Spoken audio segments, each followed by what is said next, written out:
প্রেমিক দিনদার মুসলিম ভাই ও বোনেরা, আপনারা কেমন আছেন? একটু গরম বেশি না? গরম, তারপরও তো বসা যায়, বৃষ্টি হলে তো বসা যেত না, তাহলে সে তুলনায় একটু ভালোই আছে, ঠিক না? উপরে আবার ফ্যান চলছে, যদিও বাতাস হয়তো নিচ পর্যন্ত আসে কিনা আল্লাহ জানে। উচ্চতা অনেক বেশি, কিছু করারও নাই, একটু উঁচু হলে ভালো লাগে। আপনারা ভালো আছেন শুনে ভালো লাগলো। আল্লাহর কাছে আমরা দোয়া করি। আওয়াজ ক্যান ক্যান করে কেন? নো নো নো, ফ্যানের দোষ দিও না, আওয়াজটা শ্রুতি মধুর করে দাও। আল্লাহর কাছে আমরা দোয়া করছি, আল্লাহ তাআলা আমাদের সকলকে ভালো রাখুন, সুস্থ রাখুন, যতদিন বাঁচিয়ে রাখবেন আল্লাহ আমাদেরকে ঈমানের সাথে রাখুন, বলুন আমিন। আল্লাহ তাআলার পবিত্র দরবারে লাখো কোটি শুকরিয়া জ্ঞাপন করছি, যে মহান মনিব অত্যন্ত মেহেরবানি করে এ প্রচন্ড গরমের মাঝে কোরআনের আহ্বানে, কোরআনের এই ময়দানে আমাদের সকলকে হাজির হওয়ার তৌফিক দিলেন। কৃতজ্ঞতা তাকে জানাই যিনি আমাদেরকে সুস্থ রাখলেন, পবিত্র কোরআনের কথা বলার মতো, শোনার মতো কোরআন মুখী হৃদয় দিলেন। এই সব নেয়ামতের মালিক কে? সেই জন্য আমরা আলোচনার শুরুতে মন প্রাণ উজাড় করে অন্তরের সবটুকুন শ্রদ্ধা এবং ভালোবাসা দিয়ে আমাদের মনিব আল্লাহ তাআলাকে শুকরিয়া জানাই, কৃতজ্ঞতা জানাই। সবাই মিলে জোরে জোরে একবার কালিমাতুশ শুকর পড়ি, আলহামদুলিল্লাহ। প্রিয় দিনী ভাইরা, মুহররম মাসের 10 তারিখ ইয়াউমে আশুরা, খুবই তাৎপর্যপূর্ণ একটি দিন। এটাকে ইসলামের বিজয় দিবস বলা হয়। আমরা সবাই জানি এই দিনে আল্লাহ মুসা নবীকে বিজয়ী করেছেন। এটাকে বলা হয় ইসলামের বীরত্বের দিবস। আমরা সবাই জানি এই দিবসে রাসূলুল্লাহ সাল্লাল্লাহু আলাইহি ওয়াসাল্লামের প্রিয় নাতি ইমাম হুসাইন মাথা উঁচু করে বীরত্বের সাথে শাহাদাত বরণ করেছেন।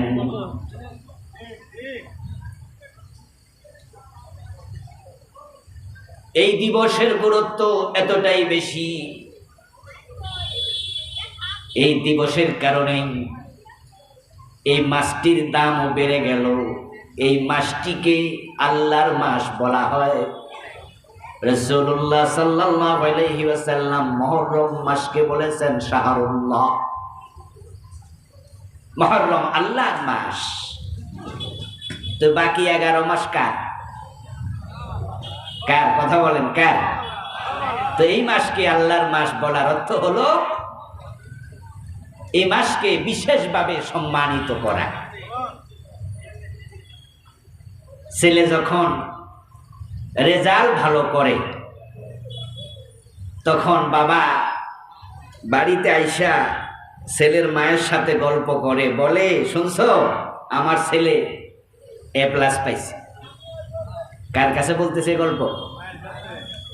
কিন্তু বলার ভাষা কি? আমাদের ছেলে কয় না আমার ছেলে। আর ছেলে যদি কোনো দোষ করে, মানুষ বিচার দেয়, তখন বাড়িতে এসে কি কয়? দেখো তোমার ছেলে করছে কি। এরকম একটা অভ্যাস আমাদের মাঝেও কিছু কিছু আছে না নাই? ছেলে ভালো করলে কার, আর খারাপ করলে কার? মায়ের। কাবাকে বলা হয় বাইতুল্লাহ, আল্লাহর ঘর। আচ্ছা বলুন তো, আল্লাহ কি কাবা শরীফের ভিতরে থাকে? কাবা ঘর ছোট ছোট একটা ঘর, এই ছোট্ট ঘরের ভিতরে আল্লাহ থাকে না। আল্লাহ থাকেন কোথায়? আরশের উপরে। আল্লাহ আরশেও থাকে না, ভুল কথা বলা যাবে না। আল্লাহর একটা নাম হলো আস-সামাদ। কুল হুয়াল্লাহু আহাদ আল্লাহুস সামাদ। আস-সামাদ শব্দের অর্থ হলো অমুখাপেক্ষী, বেনিয়াজ। আল্লাহ কোন মাখলুকের মুখাপেক্ষী নন। তো আল্লাহ যদি আরশে থাকে তাহলে আল্লাহ কিসের মুখাপেক্ষী হলেন? আমার কথা কি বুঝে আসছেন আপনাদের? জবাব দিয়েন। আল্লাহ যদি আরশে থাকে তাহলে আল্লাহ কিসের মুখাপেক্ষী হলেন? আরশের। আচ্ছা, এবার বলুন তো, আরশ সৃষ্টি করার আগে কি আরশ ছিল? কে ছিল? শুধু মাশাআল্লাহ, জবাব সহি। কে ছিলেন? তো যখন আরশ ছিল না, আল্লাহ যদি আরশের উপরে থাকে, আল্লাহ তখন কই ছিল? একটি সময় আসবে যখন কোনো মাখলুক থাকবে না, তখনও কে থাকবে? কিয়ামত যখন হবে তখন কোনো মাখলুক থাকবে? কুল্লু শাইইন হালিকুন ইল্লা ওয়াজহাহু। সব কিছু ধ্বংস হয়ে যাবে, একমাত্র থাকবে কে? ওয়া ইয়াবকা ওয়াজহু রাব্বিকা যুল জালালি ওয়াল ইকরাম। শুধু আপনার রব থাকবে, কেউ থাকবে না। তো সব যখন ধ্বংস হবে তখন কি আরশ থাকবে? তো আরশও তো থাকবে না। এজন্য বলতে হবে আল্লাহ আরশের উপরে, আরশের মাঝে নয়, আরশের। কোরআনে আল্লাহ এটাই বলছেন, আর রহমান আলাল আরশি ইস্তাওয়া, আলাল আরশ, আলা ফাওকাল আরশ। এখানে আলা মানে ফাওক, উপরে। আল্লাহ আরশের উপরে। আমার বন্ধু, কাবার ভিতরে আল্লাহ থাকেন না, বাইতুল্লাহ বলা হলো কেন? বাইতুল্লাহ বলার কারণ হলো দুনিয়ায় যত ঘর আছে সব ঘরের মাঝে সবচেয়ে সেরা ঘরের নাম কাবা আল মুশাররাফা। কাবা হলো সবচেয়ে দামি ঘর। ওই দামি হওয়ার কারণে আল্লাহ তাআলা সে ঘরের সাথে বাইতুল্লাহ বলে নিজের নামের সম্পর্ক জুড়ে ওই ঘরের সম্মান আরো বাড়াইয়া দিলেন। মুহররম আল্লাহর মাস, তো বাকি 11 মাস কি আল্লাহর না? এটাও আল্লাহ, কিন্তু আল্লাহর মাস বলে এই মাসের সম্মান নবী মুহাম্মদ সাল্লাল্লাহু আলাইহি সাল্লাম আরো বাড়াইয়া দিলেন। সুবহানাল্লাহ। এই মুহররম আল্লাহর মাস, এই মাসটিকে বলা হয় পবিত্র মাস। আকাশ এবং জমিন আল্লাহ তাআলা যখন বানালেন, সেদিন থেকে আল্লাহ তাআলা নির্ধারণ করলেন পৃথিবীতে মাস হবে 12টা। কয় মাস হবে? 12 মাস। সুবহানাল্লাহ। ইসলাম যে আল্লাহ কর্তৃক মনোনীত ধর্ম, ইসলামের প্রবর্তক প্রচারক নবীগণ, আল্লাহ এটা পাঠাইছে নবীদেরকে মেসেঞ্জার বানাইয়া প্রচার করো, তার এটাও একটা প্রমাণ। আল্লাহ কোরআনে বলছে, আকাশ এবং জমিন যেদিন আমি বানাইছি সেদিন আমি মাস নির্ধারণ করছি 12টা।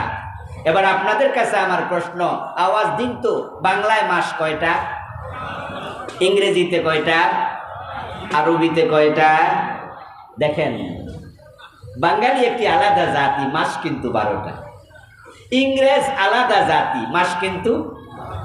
আরবরা আলাদা জাতি, মাস কয়টা? 12টা। এর মানে হলো আদম যখন পৃথিবীতে এসেছেন তখনও মাস আদমের মাধ্যমে আল্লাহ 12টাকে প্রবর্তন করেছেন। কারণ 12 মাস আল্লাহ আকাশ জমিন যখন বানাইছে তখন নির্ধারণ করছে। এবার বলুন তো, আদম যখন জমিনে আসলেন, আদম আলাইহিস সালাম, তখন কি ইংরেজ নামে কোনো জাতি ছিল? বাঙালি নামে? আরবিয়ান নামে? আদমের সন্তানরা পরবর্তীতে ইংরেজ হয়েছে, বাঙালি হয়েছে, আরবি হয়েছে। এগুলো মূলত ভাষার ভিত্তিতে হয়েছে। কিসের ভিত্তিতে?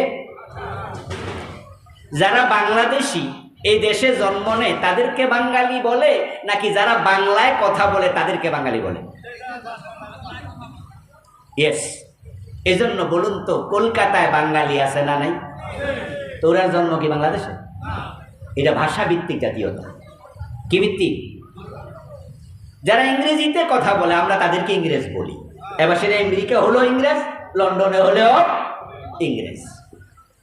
আরবিতে যারা কথা বলে তারা ইয়ামেনার লোক হোক আর সিরিয়া, কাতার অথবা দুবাই অথবা সৌদি আরব, আরবিতে বলার কারণে সবাই আমরা বলি ওরা হচ্ছে এরাবিয়ান আরবি। আদম আলাইহিস সালাম যখন পৃথিবীতে আসছিলেন তিনি কি ইংরেজিতেও কথা কইছে, আরবিতেও কইছে, বাংলাও কইছে? তাই তখন কোনো আলাদা জাতি ছিল না। উনি মানুষকে শিখাইছেন উনার সন্তানদেরকে মাস 12টা। আল্লাহ বলছেন এই 12টা মাসের মাঝে 4টা হলো পবিত্র মাস। কয়টা? 4টা। এই 4টাকে বলা হয় আল আশহুরুল হুরুম। কোরআন থেকে শুনুন, সূরা তাওবার 36 নম্বর আয়াত। আল্লাহ বলছেন ইন্না ইদ্দাতাশ শুহুরি ইনদাল্লাহি 12 শাহরান 12 শাহরান। নিশ্চয় আল্লাহ তাআলার নিকটে মাসের সংখ্যা 12। ফি কিতাবিল্লাহ, এই 12 মাস আল্লাহর কিতাবের মাঝে আল্লাহ নির্ধারণ করেছেন। এই যে আল্লাহর কিতাব কোরআন, এই কোরআন দুনিয়া নাজিল হওয়ার আগে কোরআন কোথায় ছিল? বাল হুয়া কুরআনুম মাজিদুম ফি লাওহিন মাহফুজ। কোরআন কোথায় ছিল ভাইরা? লাওহে মাহফুজ। আল্লাহ বলছেন আমি আমার কিতাবের মাঝে লিখেছি 12টি মাস। ইয়াউমা খালাকাস সামাওয়াতি ওয়াল আরদা, এটা আমি সেদিন লিখেছি যেদিন আল্লাহ তাআলা আকাশ এবং জমিন সৃষ্টি করেছেন। সুবহানাল্লাহ। মিনহা আরবাআতুন হুরুম, এই 12 মাসের মাঝে 4টা পবিত্র মাস। এই 4টা পবিত্র মাসের মাঝে মুহররম হলো একটা। এটা শাহরুল্লাহ। রাসূলুল্লাহ সাল্লাল্লাহু আলাইহি ওয়াসাল্লাম বলছেন as-sanatu 12 শাহরা, মাস 12টি। এই 12 মাসে 1 বছর হবে। মিনহা আরবাআতুন হুরুম, 4টা হলো পবিত্র। সালাসাতুন মুতাওয়াদিয়াতুন, যুলকাদা, যুলহজ্জা, মুহররম ও রজব, মুতাশ। আল্লাহ বলছে 4 মাস পবিত্র। রাসূলুল্লাহ 4টি মাস শিখিয়ে দিলেন, আমাদেরকে জানাইয়া দিলেন। পবিত্র 4 মাস হলো জিলকাদ, জিলহজ, মুহররম এবং রজব। এই 4 মাস পবিত্র। পৃথিবীতে যখন থেকে মানুষ এসেছে আজকের দিন পর্যন্ত তামাম দুনিয়ার মুসলিমদের কাছে এই 4 মাস পবিত্র আজ পর্যন্ত। এবার আল্লাহ বলছেন ফালা তাজলিমু ফিহিন্না আনফুসাকুম, এই 4 মাসের মাঝে তোমরা দেখো নিজেদের নফসের উপর জুলুম করো না। যে 4টি মাস আমি পবিত্র বানাইছি, এই 4 মাসকে গুনাহ, বেবিচার, অনাচার, মদপান করে মিথ্যা বলে অপবিত্র বানানোর অধিকার তোমাদের নেই। এই 4 মাসে তোমরা নফসের উপর জুলুম করা মানে গুনাহ করা, তোমরা গুনাহ করিও না। তাহলে বাকি 8 মাসে গুনাহ করা যাবে, ঠিক না?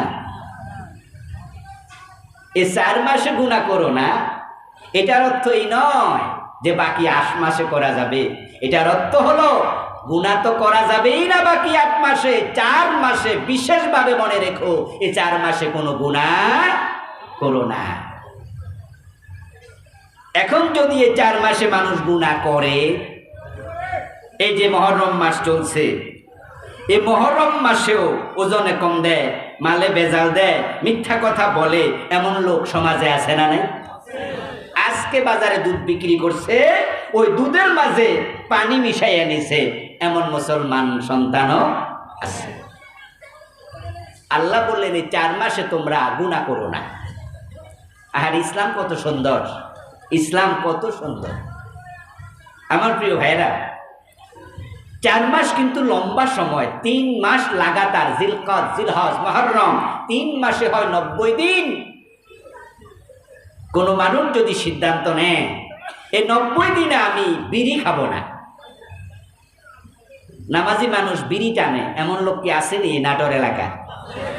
আজকের মাহফিলেও 2-1 জন আছে। যে বিড়ি খাওয়ার মাঝে কোন কোন উপকার আছে কেউ কইতে পারবেন দু চারটা? মদ খাওয়ার মাঝে উপকার আছে, কথা বুঝেন? কোরআনে আল্লাহ বলছে ফিহি মানাফিউল লিন্নাস। যখন মদ একবারে শুরুতে হারাম হবে না হালাল হবে এরকম একটা অবস্থায় ছিল, মদ হারাম হয়েছে তিনবারে, তিন পর্যায়ে। প্রথমবারই আল্লাহ বলে নাই মদ খেও না, মদ হারাম। প্রথম পর্যায়ে আল্লাহ তাআলা বলছেন ইয়াসআলুনাকা আনিল খামরি ওয়াল মাইসির কুল ফীহিমা ইসমুন কাবীর ওয়া মানাফিউ লিন্নাস ইসমুহুমা আকবারু মিন নাফঈহিমা। হে প্রিয় নবী, লোকজন আপনাকে প্রশ্ন করবে মদ এবং জুয়া সম্পর্কে, আপনি তখন বলুন এর মাঝে গুনাহ আছে তবে কিছু উপকারও আছে। মদের মাঝে উপকার, এরপরে বলছে তবে হ্যাঁ উপকারের সে গুনাহটাই বড়। এটা বলেনি খাইও না, এর মানে ইঙ্গিত দিলেন যে কাজে গুনাহ আছে মুসলমান সে কাজ করা মোটেও ঠিক নয়।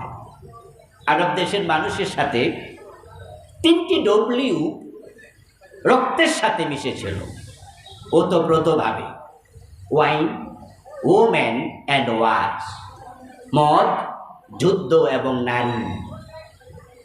কথায় কথায় হাতে তলোয়ার নিয়ে মানুষের কল্লা কেটে ফেলা তাদের জন্য কোনো ব্যাপার ছিল না। আপনি মুরগি জবাই করতে গেলেও রক্ত দেখে আপনি হতাশ হন, ছাগল জবাই করতে যাইয়া অর্ধেক কাইটা নিজেই জবাই বন্ধ কইরা কাইতে পড়ে গেছে এমন লোকও আছে। রক্ত দেখতে পারে না, ভয় পায়। আবার হাসতে হাসতে গুলি করে এমন জালেমও আছে না নাই? এমন জালেমও আছে। পত্রপত্রিকায় ফেসবুকে দেখেছেন যে গতকালকে রংপুরে একটা ছেলে এভাবে দাঁড়াইছে, আবু সাইদ, যে ছাত্র আন্দোলন চলতেছে, আপনারা তো কম বেশি খবর রাখছেন, কোঠা নিয়ে, কোঠা সংস্কার নিয়ে। সেখানে ওই ছেলেটার বুকে গুলি মাইরা দিছে, যে মারছে তার ছবি মারছে, ওনার মুখের মাঝে কি আছে? দাড়িওয়ালা একজন পাবলিক লোক। যেখানে আপনি মুরগি জবাই করতে গেলে আপনি রক্ত দেখলে ভয় পান, ছাগল জবাই অর্ধেক কইরা দৌড় মাইরা জায়গা ফলায় আর পারে না, কাইত হইয়া যায়, সেখানে গুলি করে মানুষ মেরে ফেলে। 1 লাখ টাকা 5 লাখ টাকা দিলে অবলীলাক্রমে মানুষ মাইরালা হত্যা করে ফেলে, তা নিয়ে টেনশন নাই। এমন সিরিয়াল কিলার জালেম এই দেশও আছে না নেই? আরব দেশের মানুষরা ছিল বর্বর। এই জন্য প্রিয় নবী সাল্লাল্লাহু আলাইহি সাল্লাম যে যুগে আসেন সে যুগের নামটাই ছিল আইয়ামে জাহিলিয়া, বর্বরদের যুগ। মানুষ মারা ওদের জন্য কোনো ব্যাপার না। তারা এতটাই ছিল যে আপনার দিল কঠোর, এতটাই ছিল পাষাণ, নিজের মেয়েটাকে জীবিত বাবা মাটির নিচে চাপা দিয়ে দিত, এমন লোকও ছিল তাদের মাঝে। আমার বন্ধু, মদ, যুদ্ধ এবং নারী তাদের জীবনের সাথে এতটাই মিশে গিয়েছিল, আল্লাহ চাইলেন যে মদ থেকে মানুষকে দূরে রাখবেন, কিন্তু তিনি জানেন হঠাৎ করে যদি হারাম বানায়া দেই তাহলে তারা হয়তো সীমালঙ্ঘন করবে, সবাই আমার অর্ডার মেনে নাও চলতে পারে। তাই তিনি বললেন লোকজন জিজ্ঞাসা করবে মদ এবং জুয়ার ব্যাপারে আপনি বলুন ফীহিমা ইসমুন কাবীর, এর মাঝে বড় গুনাহ আছে, ওয়া মানাফিউ লিন্নাস, কিন্তু মানুষের জন্য কিছু উপকারও আছে, তবে গুনাহটা বড়। এই আয়াত পড়ার পরে আমি ভাবলাম মদের মাঝে উপকার, এটা আবার কি জিনিস? আল্লাহ যদি বলে তাহলে আল্লাহর কথা কি কখনো ভুল হতে পারে? পরে দেখি তাফসীর পড়ে এখানে উপকার বলতে বোঝানো হয়েছে মদ হয় আঙ্গুর থেকে তৈরি, আঙ্গুরের রস, খেজুর থেকে তৈরি, খেজুরের রস, জব থেকে তৈরি, জবের রস। এবার বলুন তো আঙ্গুর ফলের রসের মাঝে এনার্জি আছে না নাই? আছে। খেজুরের রসের মাঝে এনার্জি আছে না নাই? আছে। তো মদ খাইলে এনার্জি হবে যদি সেটা ফলের রস থেকে হয়, সকল মদ না। আরব দেশে তখন মদ বানাতো আঙ্গুর দিয়ে, জব দিয়ে, খেজুর দিয়ে, এগুলা খাইলে এনার্জি হয়। কিন্তু হারাম কেন? হারাম হলো এগুলো খেলে আকল ঢেকে যায়, মদ খাওয়ার পরে মাতাল হইয়া এমন কাজ করে যেটা গরু ছাগলেও করে না, এজন্য এটা হারাম। তাহলে উপকার আছে, এনার্জি হয়।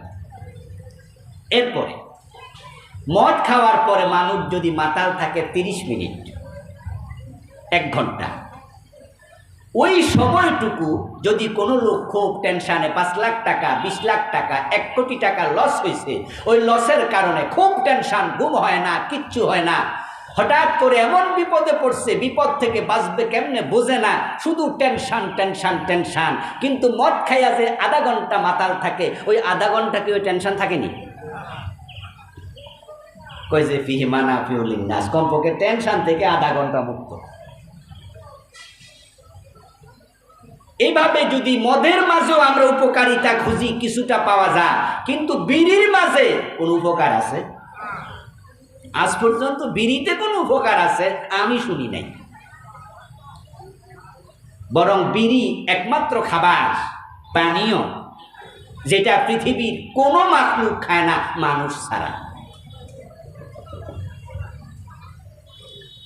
আমার প্রিয় ভাই, আপনি যদি হাতের রুটি একটু খেয়ে ফেলে দেন মাটিতে, আধা ঘন্টা পরে এসে দেখবেন পিঁপড়া আপনার ফেলে দেয়া রুটি খাচ্ছে। আপনি একটা কলা খেয়ে অর্ধেকটা ফেলে দেন, দেখবেন ওই কলাটা এসে বিড়াল খেয়ে নিচ্ছে। আপনি একটা বিস্কিট খেয়ে অর্ধেক ফেলে দেন, দেখবেন সেটা এসে তেলাপোকা খায়। কিন্তু অর্ধেকটা বিড়ি ভাঙ্গা ফেলে রাখেন, পিঁপড়াও খাবে না, তেলাপোকাও খাবে না, ইন্দুরও মুখ দেবে না, বান্দরেও মুখ দেবে না। সিগারেট, বিড়ি এমন এক খাবার যেটা পৃথিবীর কোনো মাখলুক খায় না।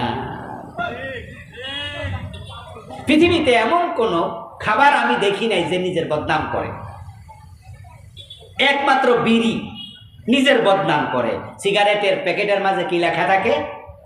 ধূমপান স্বাস্থ্যের জন্য ক্ষতিকর।